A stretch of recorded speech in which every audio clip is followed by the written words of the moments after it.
Revision 18 को start करते हैं। फर्स्ट क्वेश्चन देखो क्या कह रहा है। ब्लीक ब्लीक का क्या पूछ रहा है, एंटोनिम पूछ रहा है। BLEAK। ब्लीक का एंटो क्या हो गया, ब्राइट। देखो लाइट ब्लीक करती है ना, डिम लाइट आती है ना, डिम। तो डिम लाइट में ब्लीक करता है लाइट, और एक होता है ब्राइट लाइट। ठीक है, यानी shining, SHIN, shine, shine light. ठीक है, तो ब्लीक लाइट और डिम लाइट एक हो गया, और शाइन लाइट हो गया ब्राइट के लिए। एंटोनिम बताना है। कावर्डिस का मतलब होता है डरपोक, काऊ का मतलब होता है गाय। जो व्यक्ति गाय जैसा हो। नहीं, मूवीज सीरियल्स में कई बहुएं थी गाय की तरह थी, तो कावर, AR कावर। और डिस, डाइस वाला डिस है, DIC, ये डाइस वाला है। कावर डाइस, कावर डाइस का मतलब होता है डरपोक। और इसका एंटोनिम पूछ रहा है ना, एंटोनिम क्या होता है, मेटल, METTLE। मेटल होता है ना, एक होता है मेटल, METAL।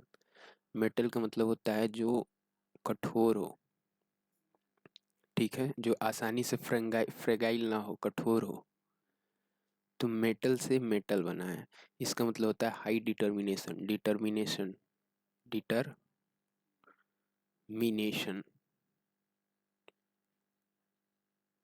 हाईली डिटर्मिनेशन है, नेशन के प्रति क्या है, हाईली डिटर्मिनेशन। कठोर है, मेटल है, तो मेटल का मतलब क्या होता है, जो कठोर हो।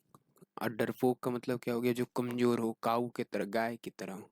और डाइस वाला याद रखना, क्योंकि स्पेलिंग एरर में आता है, कावर्डिस को स्पेलिंग लिखना होता है तो CO, काऊ, काउर, ARDICE। ये डाइस है, ये काऊ है, ये याद रखना। अगला हार्डली है। हार्डली हमेशा क्या लगता है, देखो सम पॉजिटिव सेंस में यूज होता है। सम किस सेंस में यूज होता है, पॉजिटिव सेंस में।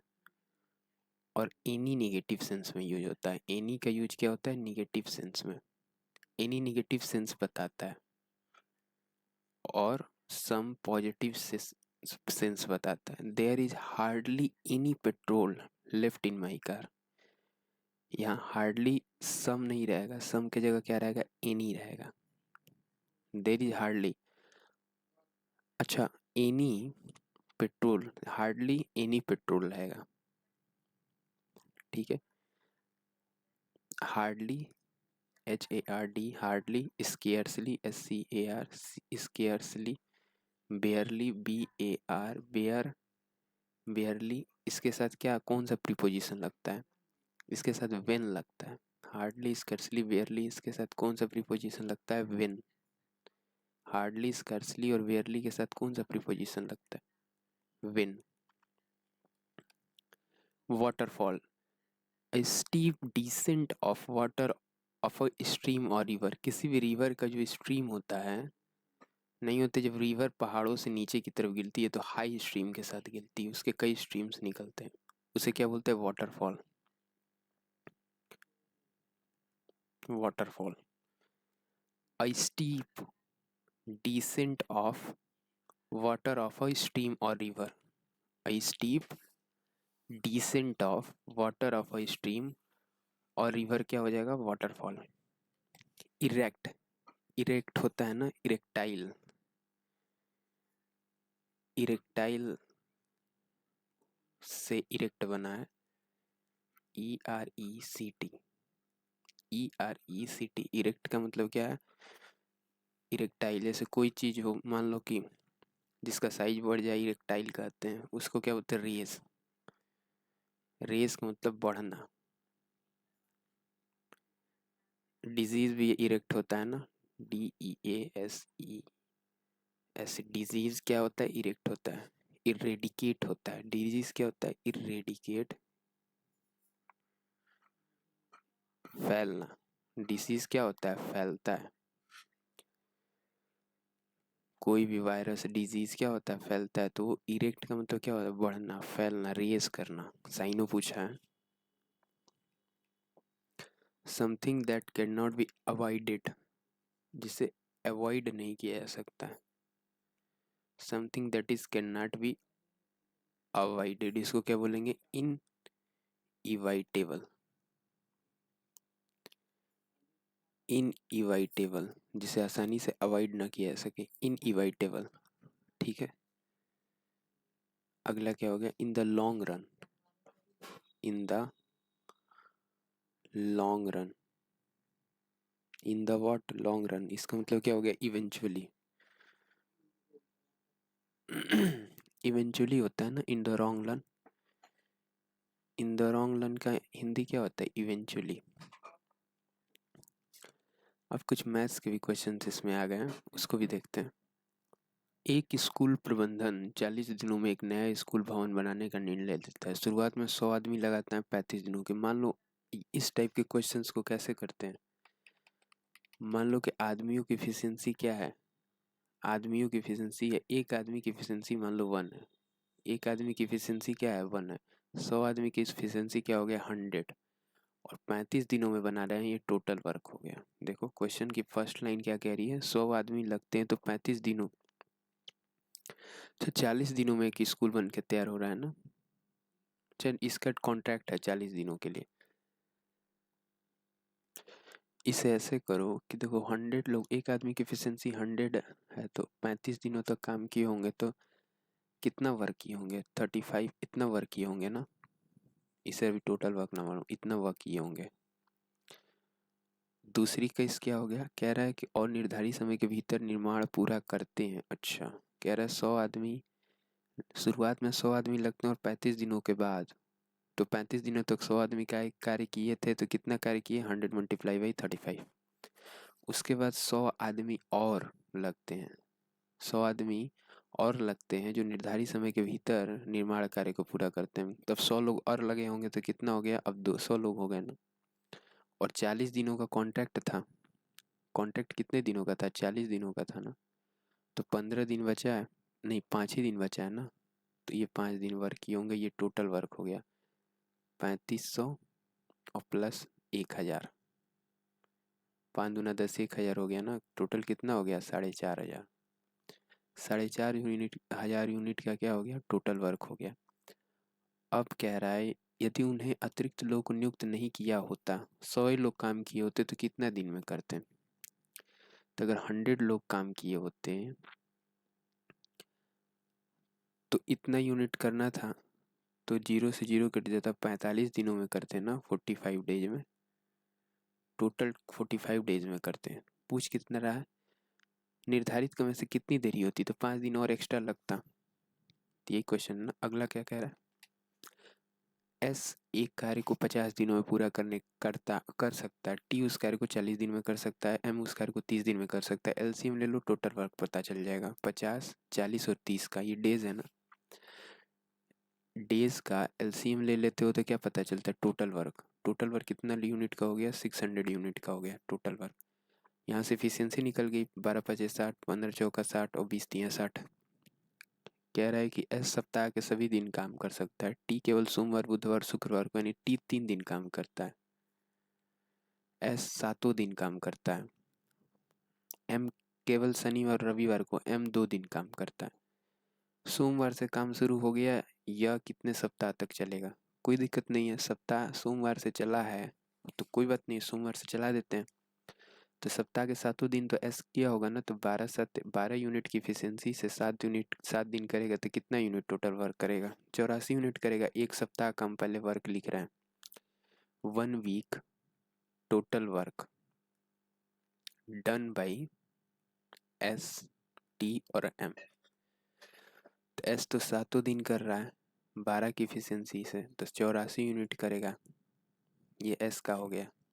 टी का और एम का लिखते हैं। टी 3 दिन कर रहा है ना, और एम 2 दिन करता है सप्ताह में। टी 3 दिन करता है तो 15 तिया 45 हो गया। एम 2 दिन करता है तो 20 दूना 40 हो गया। तो 40 और 15 तिया 45, ये 15 है, ये 20 है, तो 45 और ये हो गया 40। जोड़ दो तो 5 4 9, ये 5 है ना, इसको जोड़ोगे टोटल वर्क कितना हो गया? 5 4 9, चार चार आठ आठ 16, 169 यूनिट का वर्क होता है एक सप्ताह में। तो कितने दिनों तक चलेगा? टोटल कितना वर्क था? 600 वर्क था ना। तो 4 बार में तो जाएगा ना, 4 छः 24, नहीं 3 बार में जाएगा, तो 3 सप्ताह तक चलेगा। देखो इसमें 3 से अगर मल्टीप्लाई कर दो तो 300 प्लस 3 छः 18, 180 प्लस 3 हुआ 27। तो 20 ये ले लेगा तो 400 हो जाएगा, 3 दो 500 हो जाएगा ना, 527। 527 हो गया। अब कितना बचा है? 27 3 30, 73 यूनिट का काम बचा है। ये 3 का मतलब ये एक सप्ताह का वर्क है ना, 1 वीक वर्क है। तो 3 से मल्टीप्लाई हो तो 3 वीक वर्क ये हो गया। तो 3 सप्ताह तक चलेगा। उसके बाद 73 यूनिट और बचा है, वो एस करेगा, ठीक है, एक दिन 12 यूनिट करेगा। उसके बाद कह रहा है ना कि तो 3 से 4 यही आंसर है, बिटवीन 3 एंड 4। उसमें डेज नहीं बताना है, 3 से 4 आंसर आ जाएगा। तो ये क्वेश्चन से चलते हैं, नेक्स्ट क्वेश्चन पे चलते हैं।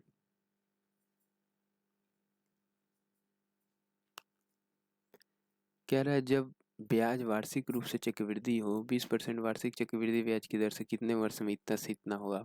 20% की दर से 1200 से जो जाना है ना 216, तो 5 की चीज़ कितने में जा रही है? देखो इसका रेशियो काट दो, 2 जीरो से 2 जीरो कैंसिल हो गया। 5 की चीज़ कितने में जा रही है? 6 जा रही है, लेकिन क्यों है ना, तो 3 साइकिल जाएगा।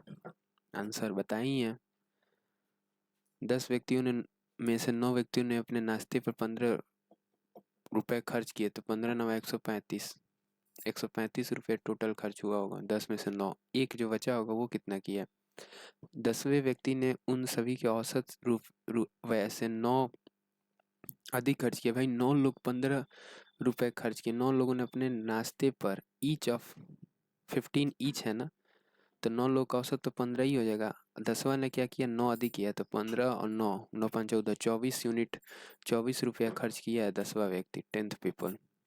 तो क्या पूछ रहा है? उन सभी द्वारा खर्च की गई टोटल राशि। तो ऐड कर दो, 5 4 9, 159 होना चाहिए। कैसे हो रहा है? ये 15 खर्च किए थे तो 9 लोग, तो उनका एवरेज भी 9, 10 में से 9 ने अपने नाश्ते पे 15 खर्च किया, 10 रुपये ईच ने। और कह रहा है 10वें व्यक्ति ने 9 रुपये अधिक खर्च किया, then the average expenditure of all of them. ओहो, ऑल ऑफ देम का एवरेज एक्सपेंडिचर बोल रहा है। वैसे तो आंसर आ ही गया था आपका। तो ऐसे समझ लो, एवरेज 15 है 9 लोगों का, 10वें का नहीं पता है, वो अधिक किया है। टोटल का एवरेज कितना हो गया 10 लोगों का, ये मान लो x है, तो ये x से कितना अधिक किया है? 9 अधिक किया है ना, तो मल्टीप्लाई कर दो, 15 9 135 प्लस x प्लस 9 बराबर 10x। टोटल 10 लोग हो गए ना यहाँ। यहाँ तो एक ही आदमी है, यहाँ 9 आदमी है, तो ये कितना है? x से x कम कर दो, 9x की वैल्यू क्या हो गई? 9 से काट दो ये, तो 9 एक में 9, 15 9 125, तो 15 और 1 16, 16 क्या वैल्यू निकल गई x की? 10 लोग हैं ना, तो 160 हो गया। एक कंपनी 3 प्रकार की क्रमिक छूट, क्वेश्चन देखो क्या पूछ रहा था, कुल राशि कितना था? तो 10 लोग हैं, तो 10 के हिसाब से 16, एक x की वैल्यू निकल गई ना, एवरेज 16 निकल गई ना, तो 16 दाम का 160 हो गया। यही था।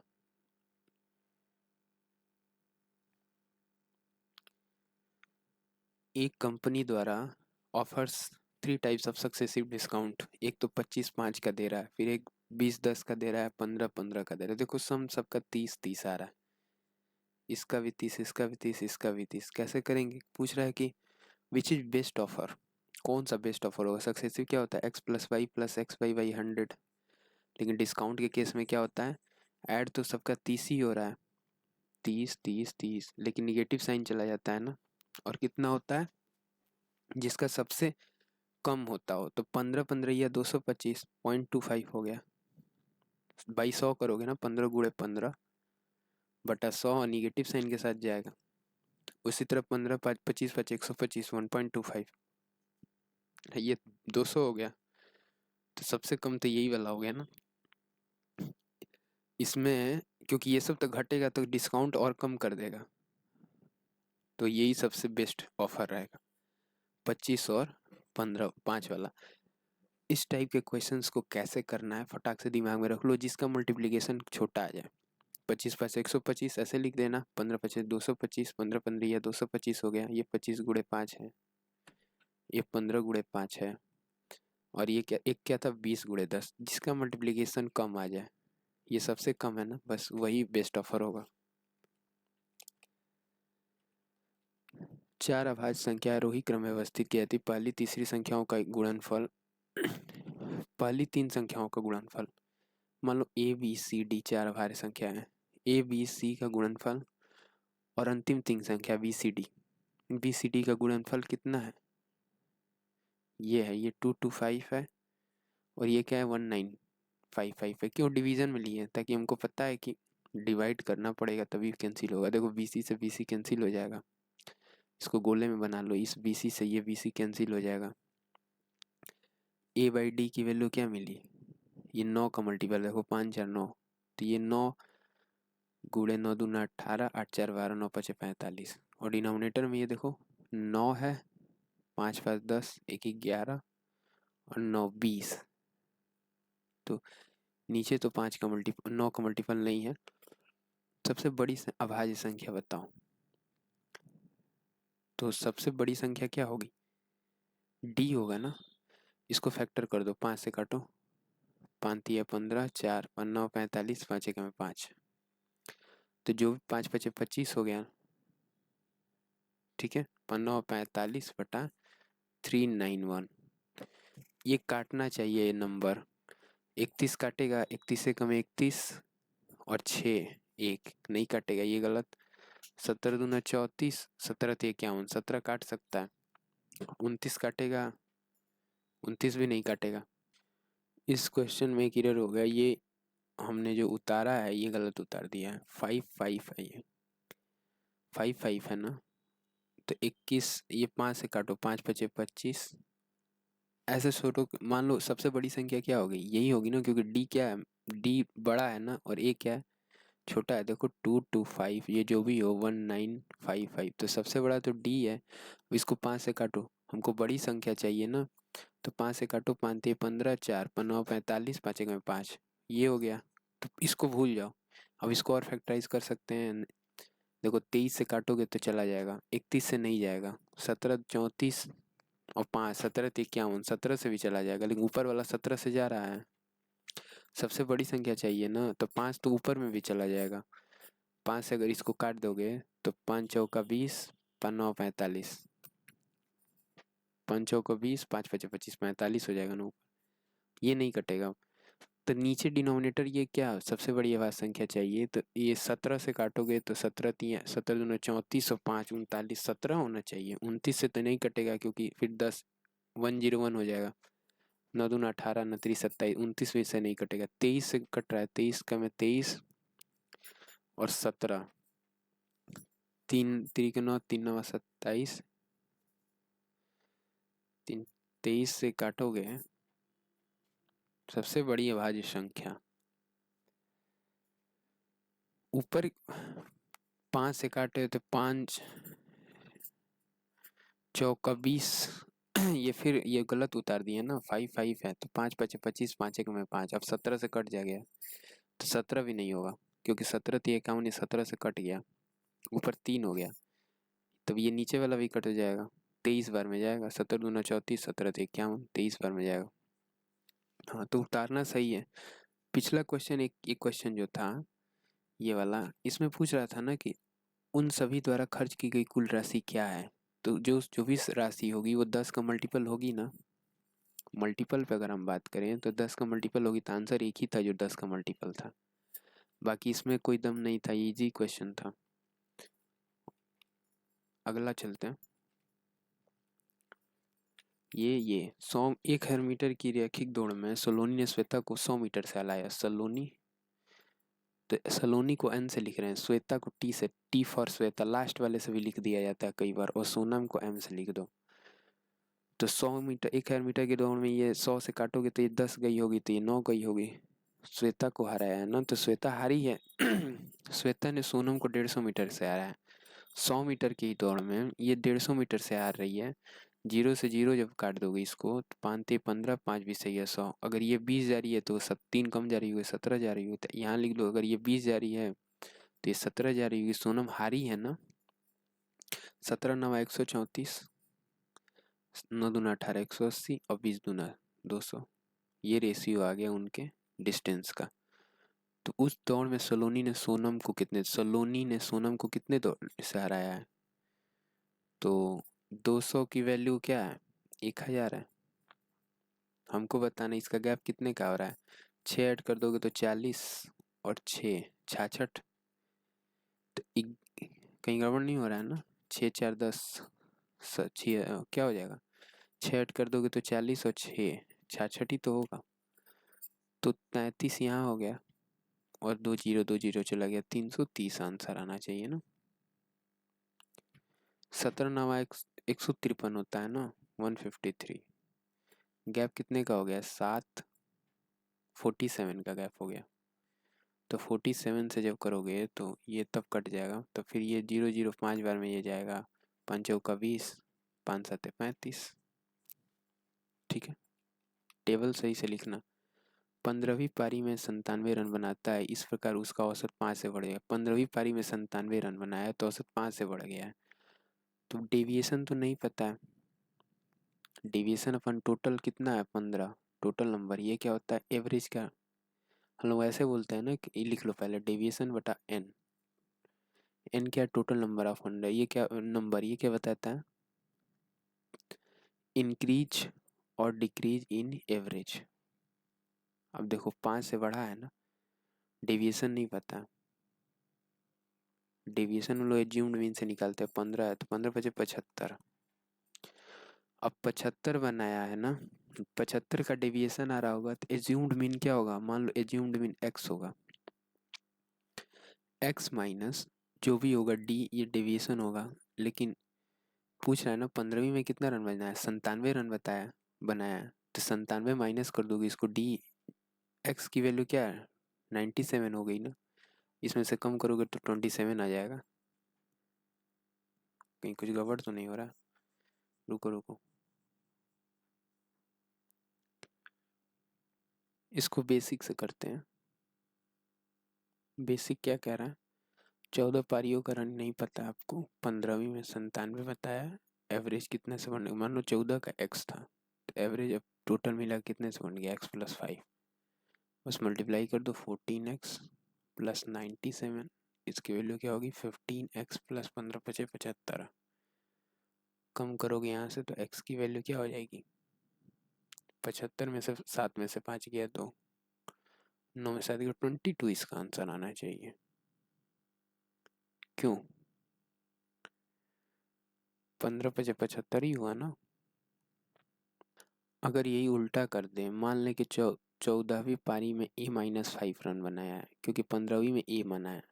ए से ये 5 से बढ़ा था ना, ये 5 से बढ़ गया था। अब ऐसे कर लो, 15a इधर हो गया, इधर 14 माइनस ए प्लस 97।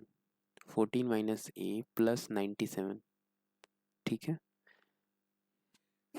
तो ये क्या हो गया? अब यहाँ से जब सॉल्व करोगे तो ए की वैल्यू क्या आ जाएगी? 27। देखो कितना बढ़िया क्वेश्चन है कि एक ही सवाल में दो अलग अलग वैल्यूज आ रही हैं। एक की एक बार वैल्यू आ रही है 27 एक्स की और एक बार एक्स की वैल्यू 22 आ रही है। तो जब भी इस तरह का होगा तो आप चेंज करिएगा, ये आप ध्यान रखिएगा। देखो यहाँ मैंने चेंज नहीं किया, माना कि पहले एक्स बार था, अब एक्स प्लस 5 बार हो गया, इंक्रीज कर गया। 15वीं में 97 रन बनाया तो 14 पारी हो गया 14x और 15वीं 1 होता है। 15वीं पारी 1 हो गया। 97 बराबर 15x प्लस 15 पचे 75। डिफरेंस यहाँ 22 का हो गया, इसको इसको काटे तो 15x हो गया। देखो वहाँ भी सेम सीनैरियो है। एक सेकेंड, तो चलो अगले क्वेश्चन पे चलते हैं। ये बस याद रखना, antonym of word Fani. Fani शायद साउंड से लिंक कर रहा है ना। फोन FONE, फोन का मतलब क्या होता है? साउंड। लेकिन दूसरी चीज क्या होती है? ये काउंटरफिट, COUNTER FEIT। काउंटरफिट ये स्पेलिंग एरर में भी आता है। COUNTER counter fit. काउंटरफिट हो, स्प्यूरियस हो, SPURIOUS स्प्यूरियस, काउंटरफिट और बोगस, BOGUS, बोगस, ये तीनों क्या है? निगेटिव वर्ड है, निगेटिव वर्ड है, तीनों क्या है? निगेटिव वर्ड्स हैं। इसका मतलब क्या होता है?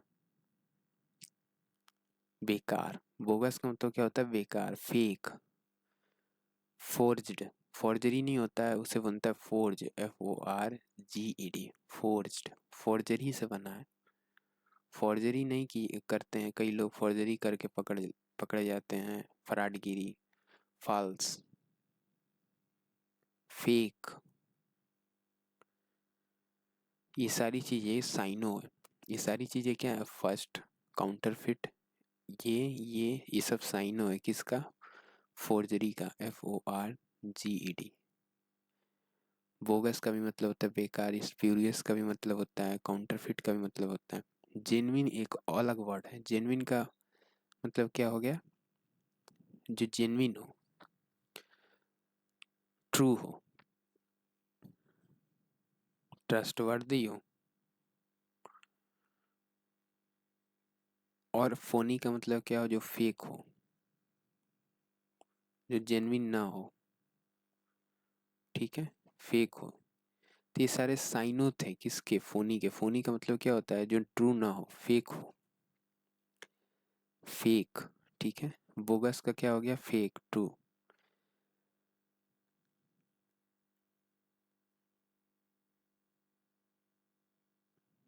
तो ये याद रखना, काउंटरफिट, बोगस, ये दोनों क्या है? साइनो है।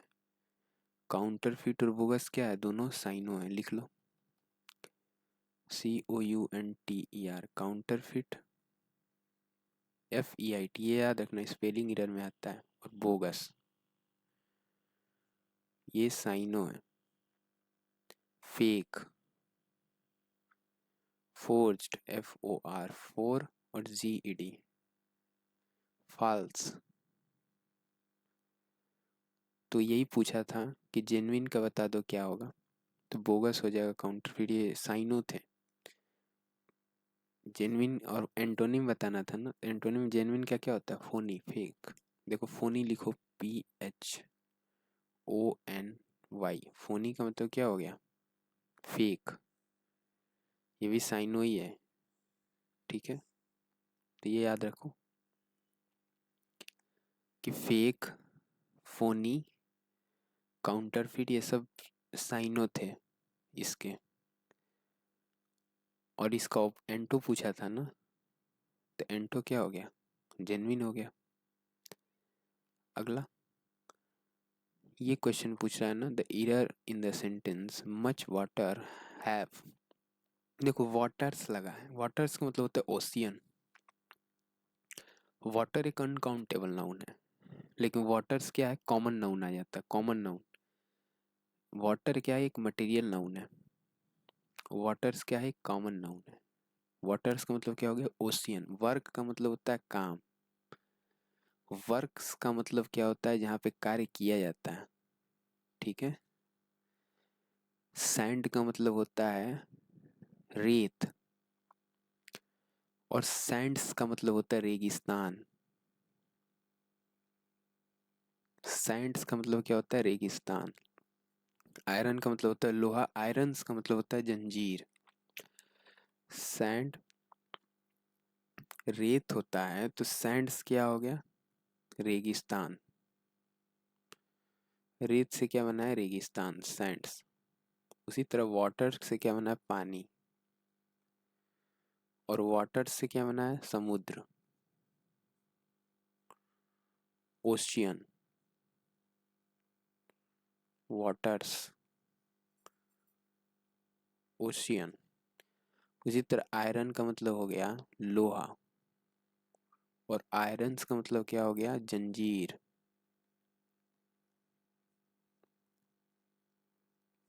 ठीक है। वर्क का मतलब काम हो गया, वर्क का मतलब जहाँ काम किया जाता है। तो ये पूछा था, उस वाटर्स है ना, तो वाटर्स एक सिंगुलर सब्जेक्ट हो गया ना, ओशियन हो गया। ओशियन हो गया तो ये अनकाउंटेबल नाउन तो है नहीं, इसके साथ हैज लगेगा। वाटर्स क्या है, एक अनकाउंटेबल नाउन है। ओशियन भी एक अनकाउंटेबल नाउन है।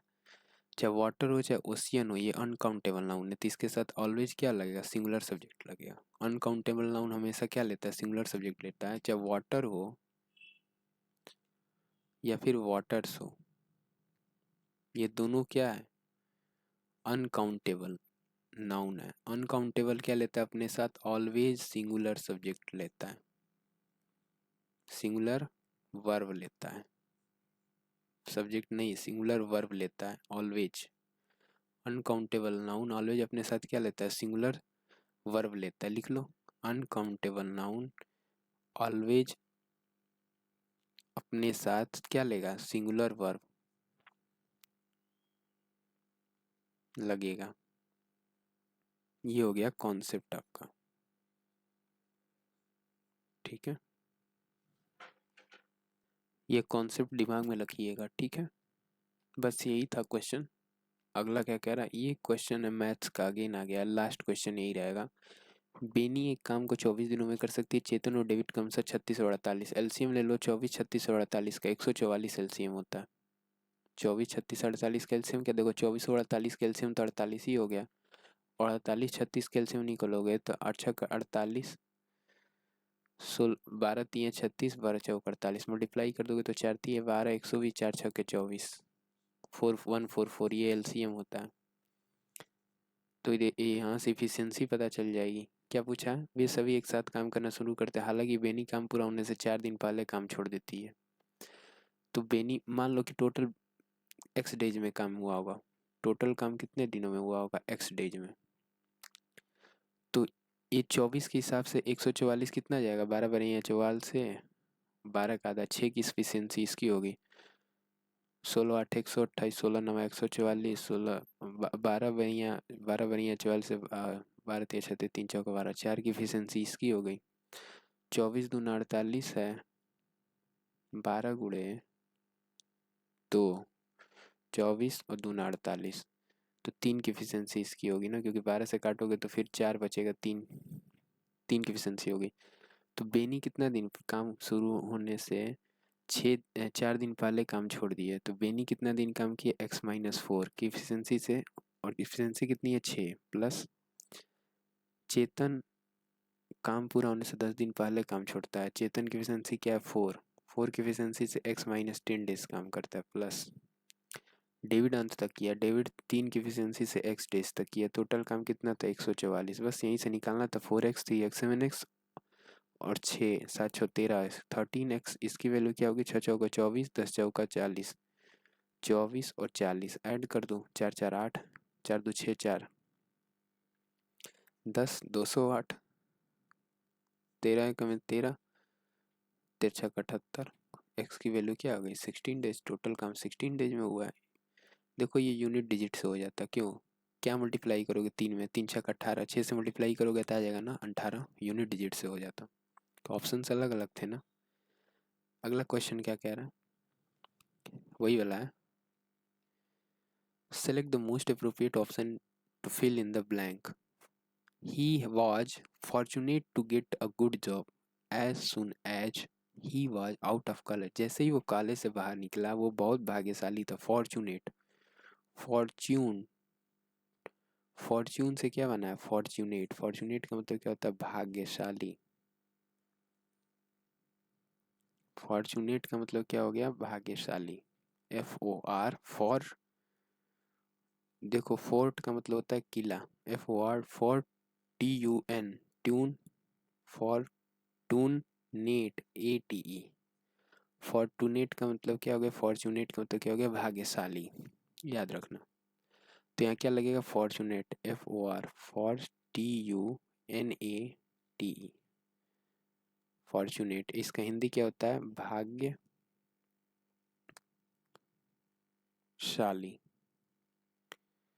Fortunate FORTUNATE। अब्सटेन, अब्सटेन का मतलब क्या होना रोकना, ABSTAIN, अब्सटेन का मतलब क्या हो गया रोकना, ABSTAINE। अब्सटेन्ड का मतलब क्या हो गया, हिंडर करना, रोकना, ऑब्स्टिकल करना, प्रिवेंट करना, ऑब्स्टिकल करना, OBS ऑब्स्टिकल, TACLE, ऑक्लूड करना, OCC ऑक्लूड, LUDE, ऑक्लूड करना, ठीक है, ऑक्लूड करना, ऑब्स्ट्रक्ट करना, प्रिवेंट करना, हिंडर करना। अब्सटेन का मतलब क्या हो गया, रोकना, ABSTAIN, बहुत इंपॉर्टेंट वर्ड है, इसको अलग से भी लिखो, ABSTAIN। अब्सटेन का मतलब क्या हो गया, वो ये ED फॉर्म लगा है क्योंकि वर्ब है, वर्ब की थर्ड फॉर्म है, इसका मतलब क्या है, रोकना। अब्सटेन का मतलब क्या हो गया, रोकना, ये मैंने बताया हुआ है, साइनों में भी आता है, ठीक है। तो इसका पूछ रहा है ना, क्या बताना है, improve the bracket, abstain to speak ill for others, from speaking होता है ना, देखो फ्रॉम लगा है, जीरंड पार्ट, जीरंड के साथ क्या लगता है हमेशा, फ्रॉम के साथ ING फॉर्म जीरंड लगता है, तो स्पीकिंग के साथ क्या लगेगा, फ्रॉम। अब्सटेन के साथ क्या लगता है, फ्रॉम प्रीपोजिशन लगता है, अब्सटेन, ABSTAIN, अब्सटेन के साथ कौन सा प्रीपोजिशन लगता है, फ्रॉम। सफरिंग के साथ कौन सा लगता है, from, suffering, from, SUFFERING, suffering का मतलब बीमार, फ्रॉम। अब्सटेन, ABSTAINED, अब्सटेन का मतलब हो गया रोकना, फ्रॉम। अगला, आकाश अपने घर से स्कूल की तरफ चलता है, अब साइकिल से 3 भागों में बराबर भाग है ना, इस तरह के क्वेश्चंस आते हैं, आपको डिस्टेंस 3 भागों में है, फिक्स करके दे दिया जाएगा, सारे डिस्टेंस फिक्स हैं, कैसे करोगे इस तरह क्वेश्चन को, कुछ नहीं करना होता, जो स्पीड है ना उसका LCM ले लीजिए, इस कैल्शियम क्या हो गया, 5 15 कैल्शियम, 5 10 कैल्शियम 10 ही हो गया, 15 10 कैल्शियम 30 हो गया, ये टोटल डिस्टेंस हो जाता है। अब 30 का टोटल एवरेज स्पीड पूछता है इस तरह क्वेश्चन में, एवरेज स्पीड बताइए, टोटल डिस्टेंस कितना है 30, और इसको डिवाइड करो 10 10 10 में, तो 5 दहम का, अब 10 10 में ब्रेक हो जाएगा ना, 5 से गए हो तो 2 घंटा, 10 से गए हो तो 1 घंटा, 15 से गए हो तो कितना हो गया, 10/15 हो जाएगा ना, प्लस 10/15, 5 दूना 10, 5 3 15, तो 2 1 3, 3 3 का 9, 2 11, 11 डिनोमिनेटर में हो गया, 3 3 9, 90 ऊपर हो गया, 11/88 है, 290, ये आंसर हो गया। तो इस तरह के क्वेश्चंस में क्या करना है, या तो 3 बराबर भाग पूछ देगा, कई बार पूछेगा 4 बराबर भागों में है, एक पार्ट ये, 2 पार्ट ये, 3 पार्ट ये, चौथा पार्ट, चारों पार्ट इक्वल है, तो स्पीड तो दिया रहेगा, और एवरेज स्पीड पूछेगा, पूछेगा क्या, एवरेज स्पीड, तो कैसे निकालेंगे, आपको स्पीड का LCM ले लेना है, तभी तो आप डिस्टेंस बता पाओगे, बिना स्पीड के LCM लिए आप डिस्टेंस कैसे बताओगे, क्योंकि टाइम भी नहीं दिया है, तो स्पीड का LCM ले लीजिएगा, 5 10 और 15 का, वहाँ से आपको टाइम का डिस्टेंस पता चल जाएगा, और बाकी अब डिवाइड करके डिस्टेंस से टाइम पता कर लीजिएगा, डिनोमिनेटर में टाइम हो जाएगा, ऊपर डिस्टेंस 30 30 का है। अब जब 30 कर लेना, तो यहाँ 3 पार्ट था तो 10 10 किए हैं, क्योंकि इक्वल पार्ट्स है ना, अगर 4 पार्ट आएगा तो फिर 40 आता तो 4 4 हो जाता, तो ये याद रखना। अगला, 7300 रुपये, 4300 रुपये के साधारण ब्याज पर 2 वर्षों में इतना हो गया, अच्छा 4300 साधारण ब्याज पर 2 वर्षों में इतना हो गया, कितना बढ़ा है, 364, यही बढ़ा है ना, 344 बढ़ा है, देखो 6 है तो 3 3 6 और 4 4, 2 साल में बढ़ा है, 17 दूना 34, एक साल में 172 बढ़ा होगा, 172 एक साल में, वह मूलधन ज्ञात करे जो ब्याज की दर इसी दर पर 5 वर्षों में इतना हो जाएगा, 2 वर्षों में तो इतना हो गया है, तो एक साल में कितना हुआ, 172, LCM ले लो, 172 बता 43 गुणे 100, जीरो से जीरो कैंसिल हो गया होगा, काटोगे तो 3 चौका 12, 4 चौका 16, 100, तो 4% क्या हो गया, रेट इंटरेस्ट हो गया, 5 वर्षों में बताना है ना, तो 4 गुणे 5, और अमाउंट इतना हो जाए, मूलधन बताइए, 5 वर्षों में इतना करना है, तो 20% की दर से 120% हो गया होगा ना, अब ये अमाउंट है, ये क्या है, अमाउंट है 5 साल बाद का, तो 120 की वैल्यू है, हमको 100 की वैल्यू बतानी है, नहीं समझ रहे हो, 120%, चूँकि 5 साल का 4% रेट इंटरेस्ट निकाल दिए ना यहाँ से, 4% की वैल्यू ये है, तो 5%, ये 5 साल के लिए 20%, 120 हो गया। अब देखो सबके जीरो जीरो भूल जाओ, जीरो जीरो आप भूल जाइए बस। अब बताइए यूनिट डिजिट क्या है। यहाँ पहले ऑप्शन में एक है, ए बी सी और डी, ये ऑप्शन से पहले ऑप्शन में यूनिट डिजिट एक है, दूसरे में क्या है, जीरो है। डबल जीरो तो आएगा नहीं, क्योंकि ये एक जीरो खा जाएगा, परसेंटेज परसेंटेज को खा जाएगा, एक जीरो बचेगा, तो एक जीरो तो सब में ही है। अब बताओ दो में क्या, यहाँ क्या है, यूनिट डिजिट चार है और नीचे क्या यूनिट डिजिट दो है। दो में क्या मल्टीप्लाई करने पर चार आएगा, छः दूना बारह, ये गलत। दो दो शून्य, दो दूना चार, एक तो ये भी हो सकता है, और दो दूना चार एक ये हो सकता है, सी ऑप्शन। अब एक और चीज़ नोट करो, देखो ऊपर वाला क्या है, चार का मल्टीपल है तो चार से कट जाता होगा, चार तीन बारह, चार दूना का आठ, चार पच्चे 20, चार दूना का आठ, चार छः के 24, छः, दो दो चार पाँच नौ, ये भी कट जाएगा, तीन से काट दो डायरेक्ट, तीन आठे 24 आ ही गया, आठ से आ गया ना, तीन आठे 24, फर्स्ट डिजिट आठ से स्टार्ट हो गया, तो ये गलत, ये सही। काटना ही पड़ा है, लेकिन हाँ एक फ़ायदा ये हुआ कि ऑप्शन एलिमिनेट हो गए थे कि ये होगा ही नहीं, ये होगा ही नहीं, सिर्फ दो ऑप्शन थे, उसके बाद काट के आंसर निकाल दिया। 5 छात्रों द्वारा प्राप्त औसत अंक 55 है। पहले छात्र द्वारा प्राप्त औसत अंक दूसरे छात्र द्वारा औसत अंक दूसरे द्वारा, अब देखो पहले छात्र द्वारा प्राप्त अंक लिया हो या प्राप्त औसत अंक हो, वो बात बराबर होता है। एक आदमी के लिए चाहे औसत अंक हो चाहे अंक हो, वो बात इक्वल हो जाती है। एक पर्सन के लिए, for one person, for one person. तीसरे छात्र के 3/4 यानी थर्ड का जो है 3/4 अंक है, मैंने थर्ड का जो है वो 3/4 निकल जा रहा है, तो पूछा क्या है, तीसरे छात्र का प्राप्त अंक बताइए। अब तीसरा छात्र जो भी प्राप्त हुआ उसका 3/4 निकल जाएगा ना, तो आंसर क्या होगा, चार से कटता होगा। तीसरा छात्र जो भी अंक पाया होगा वो छात्र चार से तो कटता होगा ना, चार से ये कट रहा है नहीं, ये कट रहा है नहीं, ये कट रहा है नहीं, सिर्फ एक ऑप्शन है। ये ऑप्शन से करने का तरीका था। यही लास्ट क्वेश्चन था। करते हैं सेशन को द एंड, आप रिवाइंड करके देख लीजिएगा, नेक्स्ट सेशन में मिलेंगे।